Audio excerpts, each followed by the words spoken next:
नमस्कार, आप देख रहे हैं न्यूज नेशन। मैं हूं आपके साथ करुण कुमार। 4 बजे की 40 खबरें हम आपको दिखाएंगे और शुरुआत करते हैं बड़ी खबरों के साथ। पाकिस्तानी फाइटर जेट को मार गिराने वाले विंग कमांडर अभिनंदन को उनके साहस के लिए वीर चक्र से सम्मानित किया जाएगा। सबसे पहले देखिए ये रिपोर्ट।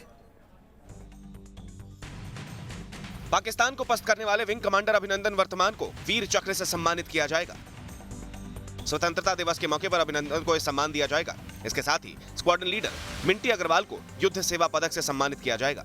अभिनंदन ने 27 फरवरी को भारतीय सीमा में घुसे पाकिस्तानी फाइटर प्लेन को खदेड़कर भागने पर मजबूर किया था। इतना ही नहीं, देश के इस बहादुर बेटे ने MiG-21 से F-16 पर अचूक निशाना लगाते हुए उसे मार गिराया था। लेकिन इसके बाद उनका विमान दुर्घटनाग्रस्त हो गया था और वो गलती से POK के इलाके में पहुंच गए थे। हालांकि भारत के दबाव के बाद पाकिस्तान को अभिनंदन वर्तमान को छोड़ना पड़ा था।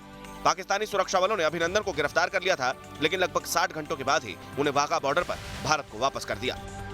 बता दें कि वीर चक्र युद्ध के समय दिया जाने वाला तीसरा सर्वोच्च सम्मान है। यह सम्मान सैनिकों को असाधारण वीरता या बलिदान के लिए दिया जाता है। अभिनंदन के शौर्य और पराक्रम पर देश को गर्व है।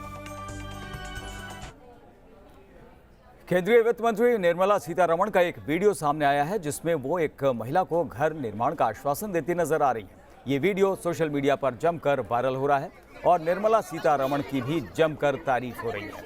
दरअसल निर्मला सीतारमण कर्नाटक के बाढ़ प्रभावित जिले बेलगावी में दौरे के लिए गई थी। इसी दौरान एक महिला ने उनकी कार में एक पर्चा फेंका। पर्चा पढ़ने के बाद सीतारमण ने अपना काफिला मोड़ा और महिला से मुलाकात की। सुनो, आप बोल रही हो कि बारिश की वजह से घर गिर गए। राजधानी दिल्ली में 15 अगस्त को लेकर सुरक्षा के पुख्ता इंतजाम किए गए हैं। लाल किला समेत राजधानी के सभी ऐतिहासिक धरोहरों को छावनी में तब्दील कर दिया गया है। स्वतंत्रता दिवस और रक्षाबंधन का त्यौहार एक ही दिन है, लिहाजा सुरक्षा में कोई चूक ना हो पाए और लोगों को कोई परेशानी ना हो पाए, इस बात का ख्याल यहाँ रखते हुए सरकार नजर आ रही है, सुरक्षा एजेंसियां नजर आ रही है। हालांकि ये भी कहा गया है कि जो लाल किला है इसके 3 किलोमीटर के दायरे में आतंकवादी किसी कोशिश पे अंजाम दे सकते हैं, आतंकी घटना को अंजाम देने की कोशिश कर सकते हैं। लिहाजा इस पूरे इलाके को कुछ ही घंटों के बाद कॉर्डन ऑफ किया जाएगा। ये रोड पूरी ITO तक जाती है, इसे कॉर्डन ऑफ किया जाएगा और 3 लेयर की सुरक्षा रहेगी। दिल्ली पुलिस बाहर की और लाल किले की अगर बात करें, जहाँ पे आपको यहाँ बैरिकेडिंग नज़र आ रही है, यहाँ पर पैरामिलिट्री और अंदर स्पेशल फोर्सेज रहेंगी। चाहे SPG की बात हो, NSG की बात हो, स्पेशल कमांडोज की बात हो, और साथ में इस तरह का माहौल बनाया जाएगा कि कोई भी ड्रोन या कोई भी चीज़ उड़ ना पाए लाल किले के कम से कम 3 किलोमीटर के इलाके में।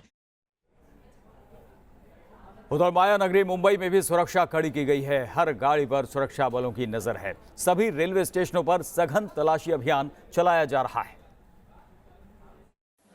15 अगस्त के मौके पर मुंबई की सुरक्षा चाक चौबंद कर दी गई है। इस वक्त मैं मुंबई के छत्रपति शिवाजी महाराज टर्मिनस पे हूँ। यह देश का एक ऐसा रेलवे स्टेशन है जो कि सबसे ज़्यादा फुटफॉल यहाँ पे देखा जाता है और यही वजह है कि भीड़ का कोई गलत फ़ायदा ना उठा सके। यही वजह है कि RPF और GRP के जवान जो हैं वो तैनात हैं। साथ में डॉग स्क्वाड के साथ साथ तमाम कमांडोज जो हैं उनकी तैनाती कर दी गई है। क्योंकि 15 अगस्त का मौका है, तो ऐसे में किसी तरह का कोई खलल न पड़े, इससे निपटने के लिए तमाम जो एजेंसियां हैं वो चाक चौबंद हो गई हैं। और 15 अगस्त से पहले जम्मू कश्मीर में भी सुरक्षा के पुख्ता इंतजाम किए गए हैं। चप्पे चप्पे पर सैनिकों की तैनाती की गई है। ग्राउंड जीरो से ज्यादा जानकारी दे रहे हैं संवाददाता धीरेन्द्र पुंडी।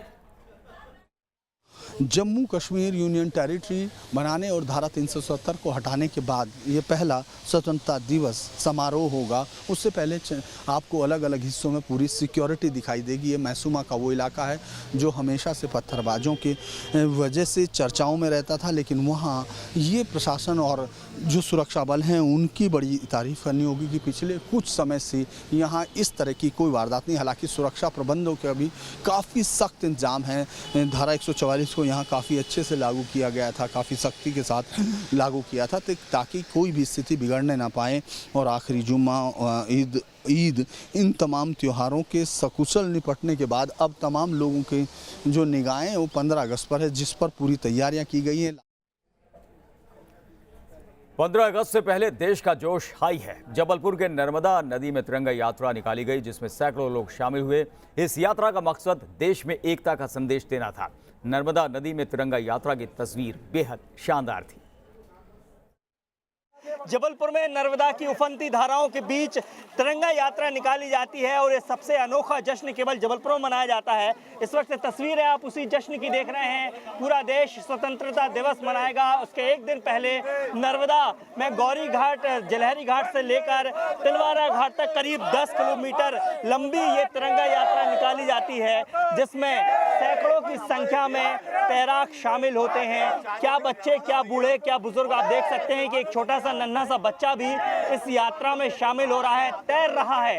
ये नर्मदा की उफनती धाराओं के बीच कितनी खतरनाक ये यात्रा है, लेकिन उसके बावजूद भी तमाम जो लोग हैं यहाँ पर तैराक हैं, वो बड़ी बेहद अच्छे से जानते हैं कि नर्मदा कहाँ कितनी गहरी है। और इस यात्रा में तमाम लोग शामिल होते हैं, छोटे छोटे बच्चों से लेकर बुजुर्ग तक जो लोग यहाँ पर शामिल होते हैं। उससे अंदाज लगाया जा सकता है कि यात्रा कितनी अनोखी हो सकती है। आतंकी गतिविधियों में शामिल होने का आरोपी जाकिर नाइक अब ज्यादा दिनों तक भारतीय एजेंसियों से बच नहीं पाएगा। मलेशिया के एक मंत्री ने नाइक को देश छोड़ने को कहा है। जाकिर नाइक को मलेशिया सरकार से बड़ा झटका लगा है। हिंदुस्तान में आतंकी गतिविधियों में मोस्ट वांटेड जाकिर नाइक ने मलेशिया में रह रहे हिंदुओं को लेकर बड़ा बयान दिया था, जिसके बाद उसकी मुश्किलें बढ़ गई हैं। मलेशिया में मानव संसाधन मंत्री ने बयान जारी कर कहा है, जाकिर नाइक बाहरी व्यक्ति है, भगोड़ा है और उसे मलेशियाई इतिहास की बहुत कम जानकारी है। इसीलिए उसे मलेशियाई लोगों को नीचा दिखाने जैसा विशेषाधिकार नहीं दिया जाना चाहिए। अब इस बात की उम्मीद बढ़ गई है कि जल्दी मलेशियाई सरकार भगोड़े जाकिर नाइक को भारत के हवाले कर सकती है। जाकिर नाइक पर कट्टरपंथ को बढ़ावा देने का आरोप है। साल 2016 में बांग्लादेश में आतंकी हमला करने वाले आतंकियों का जाकिर से कनेक्शन सामने आया है। 2016 में एनआईए ने जाकिर के खिलाफ मामला दर्ज किया था। जुलाई 2016 में जाकिर नाइक भारत से फरार हो गया। जाकिर पर करीब 193 करोड़ रुपए की मनी लॉन्ड्रिंग का आरोप है। भारत सरकार और सुरक्षा एजेंसियां लंबे वक्त से भगोड़े जाकिर नाइक को भारत लाने की कोशिशों में जुटी है, ताकि मजहब के नाम पर नफरत फैलाने वाले इस कथित धर्म प्रचारक को उसके अंजाम तक पहुंचाया जा सके। कश्मीर में राज्यपाल सत्यपाल मलिक और राहुल गांधी में वार पलटवार जारी है। दोनों में ट्विटर युद्ध चल रहा है। सत्यपाल मलिक के ट्वीट के जवाब में आज भी राहुल गांधी ने ट्वीट किया। कश्मीर पर राहुल और गवर्नर में वार और पलटवार का दौर जारी।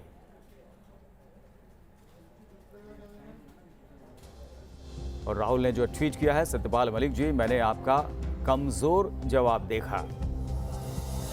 मैं बिना शर्त जम्मू कश्मीर आना चाहता हूं। बताइए मैं जम्मू कश्मीर कब आ सकता हूं?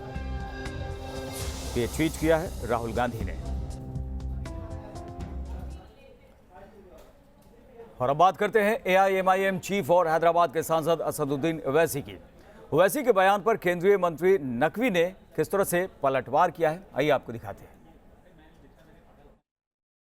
ये कहते हैं कि श्यामा प्रसाद मुखर्जी जो जनसंघ के बानी थे और बीजेपी उनको अपना हीरो मानती है। क्या श्यामा प्रसाद मुखर्जी की तकरीर लोकसभा में देने की उन्होंने कहा कि हाँ 370 में ठाम है, मगर नहीं, ये लोग ऐसे हैं कि अपनी कहानी, अपनी दास्तानें सामने रखकर दुनिया को समझाने के सच बोल रहे हैं। मेरे भाई, कोई यूनियन टेरिटरी रियासत बनती है, ये पहला मौजूदा है कि स्टेट यूनियन बन रहा। मोदी जी ने किया वही वाजपेयी जी चाहते थे, वही डॉक्टर श्यामा प्रसाद मुखर्जी चाहते थे, वही डॉक्टर राम मनोहर लोहिया चाहते थे, वही मौलाना हसरत मोहानी चाहते थे, वही बाबा साहब भीमराव अंबेडकर चाहते थे। जरा इतिहास पढ़ लें वो कि ये राग दरबारी हैं, या अलगाववादियों के राग दरबारी।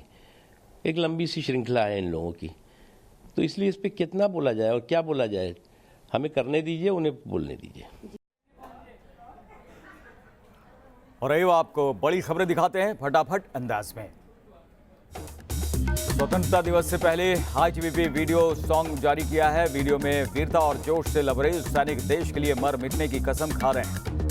वापस आऊंगा फिर अपने गाँव में, उसी की छाँव में, कि माँ के आंचल से, गाँव के पीपल से। सुप्रीम कोर्ट में आज अयोध्या विवाद पर छठे दिन सुनवाई हुई। रामलला के वकील वैद्यनाथन ने स्कंद पुराण का जिक्र किया। उन्होंने कहा कि राम जन्मभूमि के दर्शन से मिलता है लाभ। बीजेपी नेता नीरज शेखर ने उत्तर प्रदेश से राज्यसभा उपचुनाव के लिए नामांकन भरा। इस मौके पर यूपी के सीएम योगी आदित्यनाथ भी मौजूद थे। नीरज ने कुछ दिनों पहले छोड़ी थी समाजवादी पार्टी। ग्रेटर नोएडा में शाहबेरी के फ्लैट खरीदारों का हंगामा। अथॉरिटी के बाहर किया प्रदर्शन। करीब 400 अवैध इमारतों को खाली कराकर गिराने की है तैयारी।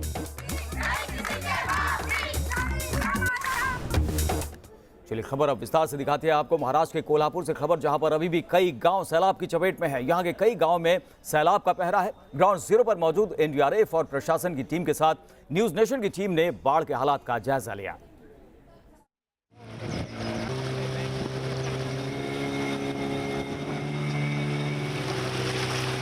महाराष्ट्र के कोल्हापुर में आफत की बाढ़। सैलाब में समा गई जिंदगी भर की कमाई। रिहायशी इलाके बन गए समंदर।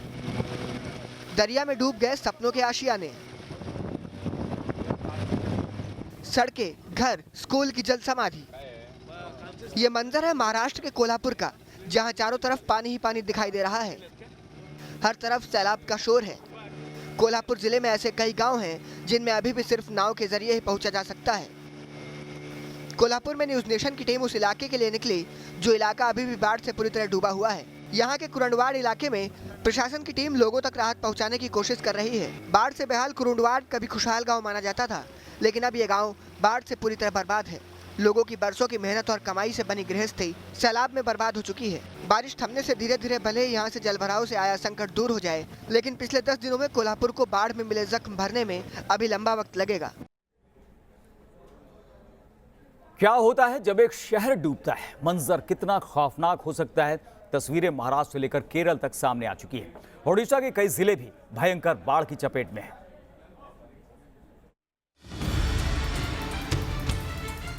लहरों का वेग ऐसा कि बिजली का खंभा उखड़ गया। लहरों का अटैक ऐसा कि रिहायशी इलाके दरिया में तब्दील हो गए। लहरों की रफ्तार ऐसी मानो सब कुछ बहा ले जाने को बेताब हो। कुछ इस तरह अब ओडिशा में लहरों ने अटैक किया है। रिहायशी इलाकों में आसमान से बरसी आफत ने ऐसा कहर बरपाया कि सब कुछ उसकी जद में आ गया। डूबे हुए आशियानों को देखकर अंदाजा लगा सकते हैं कि यहाँ जल स्तर कितना ऊपर है। तस्वीरें ओडिशा के बलांगीर इलाके की हैं, जहां भारी बारिश के बाद आई बाढ़ ने तबाही मचा दी। जहां तक आपकी नजर जाएगी वहां तक सिर्फ और सिर्फ पानी ही पानी दिखेगा। ये मंजर डरा देने वाला है। उफनती लहरों के बीच जिंदगी बेबस है और आसमान से बरस रही बारिश अब नेमन नहीं बल्कि कहर बनकर लोगों पर बरस रही है। तस्वीरों में आप उफनती लहरों को देख सकते हैं। पानी का ये प्रचंड वेग अपने साथ सब कुछ बहा ले जाने को आमादा है। इन प्रचंड लहरों के आगे जिंदगी बेबस है। महाराष्ट्र में भी बाढ़ का कहर। पिछले एक हफ्ते से पश्चिमी महाराष्ट्र सैलाब के कहर से जूझ रहा है। आसमान से कोल्हापुर की तस्वीर किसी टापू जैसी लगती है। और अब बाढ़ बारिश की खबरें फटाफट अंदाज में देख लेते हैं। उत्तराखंड के चमोली से भारी बारिश के बाद भूस्खलन से पूरे इलाके में दहशत का माहौल। पहाड़ धंसने से दुर्गापुर में गौशाला पूरी तरह तबाह। लैंडस्लाइड के बाद रिहायशी इलाकों में भी खतरा।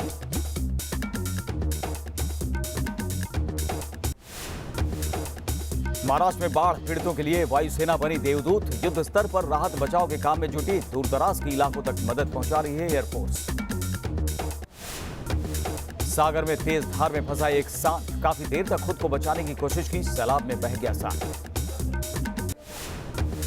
महाराष्ट्र के बाढ़ प्रभावित सांगली और कोल्हापुर के दौरे पर उर्मिला मातोंडकर। राहत कैंपों में बाढ़ पीड़ितों की मदद।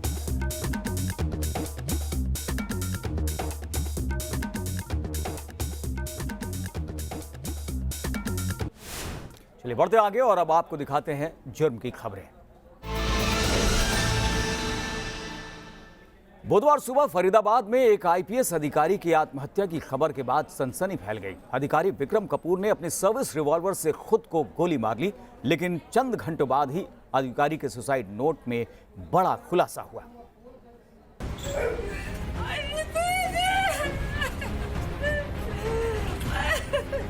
सुबह 6 बजे फरीदाबाद गुरुग्राम। सुबह सुबह एक गोली की आवाज ने सन्नाटे को चीर दिया। किसी को समझ नहीं आया कि हुआ क्या। घर के अंदर पहुंचे तो लोगों ने डीसीपी विक्रम कपूर की खून से सनी लाश देखी और वहीं पड़ी थी उनकी सर्विस रिवॉल्वर। आईपीएस अधिकारी विक्रम कपूर ने खुद को गोली मार दी, लेकिन किसी को इसके पीछे की वजह समझ नहीं आ रही थी। लेकिन इसके कुछ ही देर बाद पुलिस के हाथ एक सुसाइड नोट लगा और फिर पूरा मामला साफ हो गया। विक्रम कपूर की सुसाइड नोट में भूपानी थाना के एसएचओ का जिक्र था। एसएचओ अब्दुल शाहिद के साथ एक और युवक का भी जिक्र था। सुसाइड नोट में यह खुलासा हुआ कि दोनों डीसीपी को एक केस के मामले में ब्लैकमेल कर रहे थे। धमकियों से परेशान होकर विक्रम कपूर ने अपनी सर्विस रिवॉल्वर से खुद को गोली मारी। सुसाइड नोट के सामने आने के बाद आरोपी एसएचओ को पुलिस ने हिरासत में ले लिया है। और अब जुर्म की खबरें देखते हैं फटाफट अंदाज में। दिल्ली में एक्साइज कर्मचारियों के साथ मारपीट के मामले में 5 लोग गिरफ्तार। उत्तम नगर इलाके में छापेमारी के लिए गई थी। छत्तीसगढ़ की राजधानी रायपुर से पुलिस की बर्बरता का वीडियो आया सामने। वीडियो में 3 पुलिस वाले एक नाबालिग बच्चे की पिटाई करते दिख रहे हैं। वीडियो वायरल होने के बाद आरोपी पुलिस वाले निलंबित। परीक्षण पे ये पाया गया कि उसमें रायपुर में ही पदस्थ 3 आरक्षकों को उसमें आ रहा था और एक युवक के साथ इन लोग उनके साथ कुछ शारीरिक मारपीट कर रहे थे, जिस पर से इनको तत्काल प्रभाव से निलंबित किया गया है।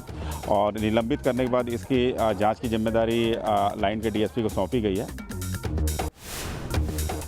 पटना में पूर्व आईपीएस और उनके बेटे के साथ मारपीट। रोड रेज में कुछ लोगों ने की बाप बेटे की पिटाई। एक आरोपी गिरफ्तार। यूपी के संभल में एक शख्स ने पत्नी और साले पर सरेआम चाकुओं से किया हमला। भीड़ ने दोनों को बचाया। आरोपी मौके से फरार। दिल्ली के पटेल नगर में 2 गुटों के बीच मारपीट में एक 17 साल के युवक की मौत। 2 बच्चे घायल। ट्यूशन से घर लौट रहा था युवक। पारिवारिक कलह में एक पति ने पत्नी को जान से मार डाला। 7 साल के बेटे को लेकर हुआ फरार। आरोपी की तलाश में जुटी पुलिस। राजस्थान के जयपुर में 2 समुदायों के बीच हिंसक झड़प में 9 पुलिसकर्मी समेत 24 लोग घायल। धारा 144 लागू। इंटरनेट सेवाएं बंद। एमपी के झाबुआ में लूट की वारदात के बाद पुलिस का एक वीडियो वायरल हो रहा है। वीडियो में थाना प्रभारी गुस्से में दिख रहे हैं। थाने में सो रही टीआई से नाराज थे प्रभारी। एमपी के शिवपुरी में जिला अस्पताल में हत्या का मामला आया सामने। अस्पताल के बेड पर खून से लथपथ मिली लाश। तफ्तीश में जुटी पुलिस। गाजियाबाद में पुलिस और बदमाशों के बीच मुठभेड़। एनकाउंटर में एक बदमाश घायल। एक बदमाश भागने में रहा कामयाब। और अब आपको एक ऐसे इंसान के बारे में बताते हैं जो खाना नहीं बल्कि लोहा खाता है। जी हां, अहमदाबाद के एक अस्पताल में डॉक्टरों ने ऑपरेशन कर एक शख्स के पेट से 6 किलो लोहे का सामान निकाला। कटे हुए रॉड के टुकड़े, 1 इंच लंबी लोहे की 76 कीलें, 1, 2 और 5 के सिक्के। एक शख्स के पेट से निकला 6 किलो लोहा। पेंच, ट्यूबपिन, बोल्ट, स्कूटर का प्लग, नेल कटर और न जाने क्या क्या। आप सोच रहे होंगे कि ये सारा सामान किसी हार्डवेयर की दुकान से मिला है, लेकिन आपको बता दें कि ये सारी चीजें किसी हार्डवेयर शॉप की नहीं बल्कि एक इंसान के पेट से निकली है जो खाना नहीं बल्कि लोहा खाता था। मरीज के पेट से करीब 6 किलो लोहा निकला है, जिसे देखकर डॉक्टर भी हैरान रह गए। तस्वीरें गुजरात के अहमदाबाद के बापू नगर इलाके की। यहाँ मरीज के पेट से लोहा निकलने के बाद लोग अचंभित हैं। एक तरफ जहाँ आम आदमी कोई भी चीज निकलने से पहले डरता है, वहीं बापू नगर इलाके में रहने वाले 28 वर्षीय शख्स ने सिक्के, नट बोल्ट, कील, चम्मच, spark plug, hair pin, safety pin समेत कुल 452 चीजें निकल ली थी। बताया जा रहा है कि ये व्यक्ति मानसिक रूप से विक्षिप्त है, जिसे पेट में दर्द होने के बाद अस्पताल में भर्ती कराया गया। डॉक्टरों ने जब एक्सरे किया तो उनके होश उड़ गए। एक्सरे में मरीज के पेट में कई धातु होने की बात सामने आई। फौरन ही डॉक्टरों ने इसका ऑपरेशन शुरू कर दिया और पेट से लोहे का ये कबाड़ निकला। ये ऑपरेशन पूरा 2.5 घंटे चला और ड्यूरिंग सर्जरी स्टमक में से हेयर पिन निकले हैं, बोल्ट्स, नेल, स्प्रिंग, जो बाइक का प्लग जो रहता है वो सब निकला है शार्प। डॉक्टरों ने बताया कि इस बीमारी को एक्यूफेजिया कहते हैं, जिसमें इंसान मानसिक रूप से बीमार हो जाता है और मरीज मेटल की चीजों को खाने की चीजें समझकर खाने लगता है। डॉक्टरों का मानना है कि ये मरीज पिछले 6 महीने से इस तरह की वस्तुएं खा रहा है। ऑपरेशन के बाद इस मरीज को आईसीयू में डॉक्टरों की देखरेख में रखा गया है, जहां इसकी हालत फिलहाल स्थिर बताई जा रही है। और आइए दुनिया की खबरें दिखाते हैं आपको फटाफट अंदाज में।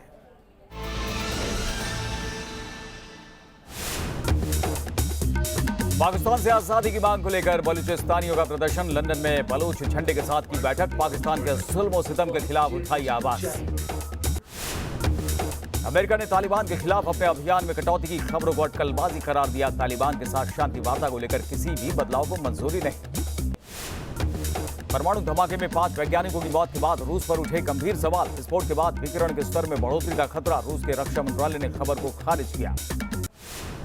पेरू में एक व्हेल समंदर किनारे फंस गई। व्हेल को दोबारा समंदर में भेजने के लिए वहां मौजूद लोगों ने ऑपरेशन शुरू किया। कड़ी मशक्कत के बाद व्हेल को समंदर में भेजा गया। हांगकांग में चीन के खिलाफ विरोध प्रदर्शन लगातार जारी। प्रदर्शनकारियों ने एयरपोर्ट पर विरोध किया तो पुलिस ने आंसू गैस के गोले दागकर उन्हें रोकने की कोशिश की।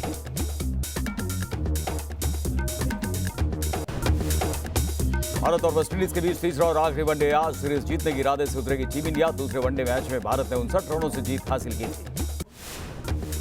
तीसरे वनडे में वेस्टइंडीज पर वार करने से पहले टीम इंडिया की मस्ती। शिखर धवन, ऋषभ पंत, मयंक अग्रवाल और श्रेयस अय्यर पानी में धमाकेदार डांस भी करते नजर आए। घुटने की सर्जरी के बाद तेजी से उभरने की कोशिश कर रहे सुरेश रैना जिम में वर्कआउट का वीडियो शेयर किया। और आइए जल्दी से देख लेते हैं सिनेमा जगत की खबरें।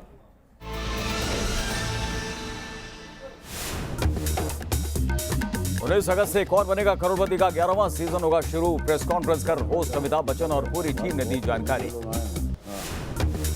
एक्टर सदाक खान का दिलचस्प वीडियो हुआ वायरल। दोस्तों के साथ एक गाने पर मस्ती करती नजर आई।